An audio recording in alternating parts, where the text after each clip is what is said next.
tidak hadir? Siapa? Oke. Misalnya tidak hadir? Satu orang sah? Yes, Pak. Alasannya kenapa dia? Tidak ada keterangan. Tidak ada keterangan. Oke. Nah, sebelum kita belajar, guru minta satu orang pimpin dalam doa. Siapa yang mau doa?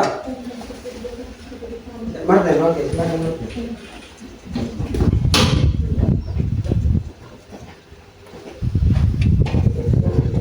Buat teman-teman, mari kita berdoa.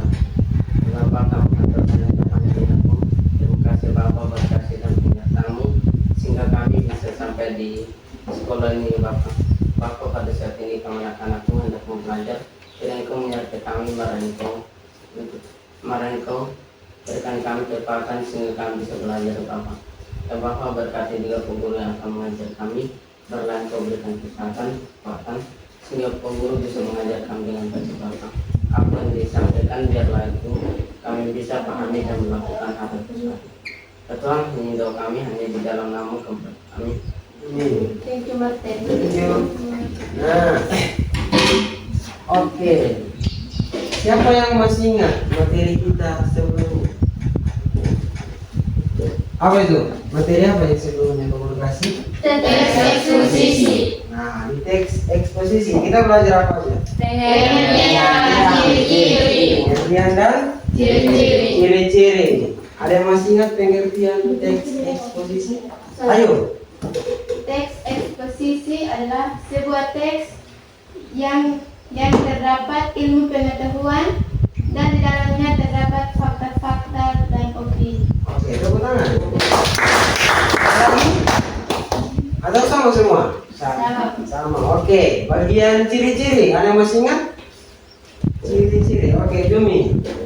Ciri-ciri teks eksposisi yang pertama faktual, yang kedua objektif, dan yang ketiga jelas. Sudah jelas, tepuk tangan.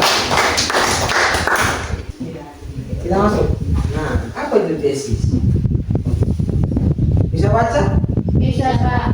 Coba baca sama-sama. 1, 2, 3. Pernyataan yang dapat tesis adalah bagian teks yang berisi pernyataan pendapat berdasarkan teori.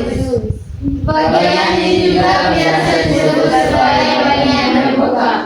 Pernyataan pendapat adalah suatu pernyataan yang berisikan gagasan, ide, opini, pikiran, anggapan, atau argumentasi yang dikemukakan seseorang terhadap suatu peristiwa, keadaan, kebenaran tanpa dipengaruhi oleh orang lain. Nah. Baca sama-sama. 1, 2, 3.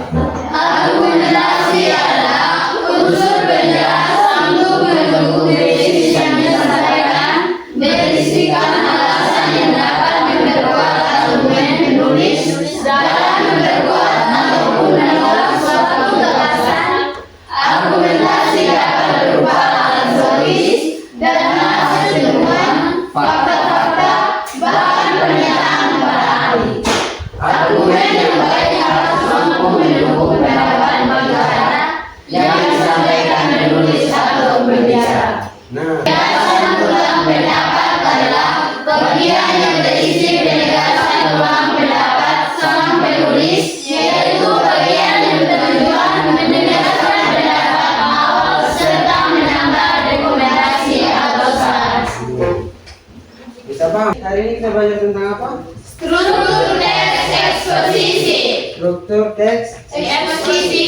Yang pertama ada apa? Tesis. Tesis. Apa itu tesis? Pernyataan Pernyataan. teks pernyataan pendapat Penulis. Pernyataan. Pernyataan.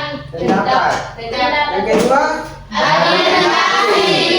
argumentasi. Yang ketiga, Penegasan ulang pendapat. nah jadi ketiga ini saling berhubungan.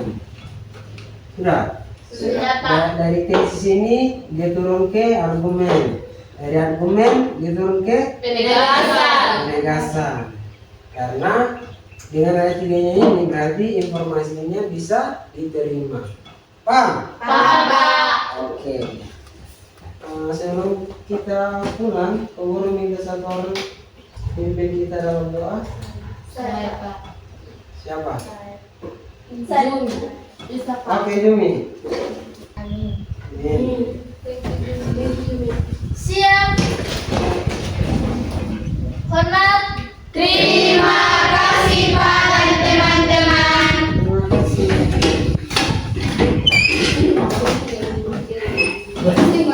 Tolong. Tolong. Dari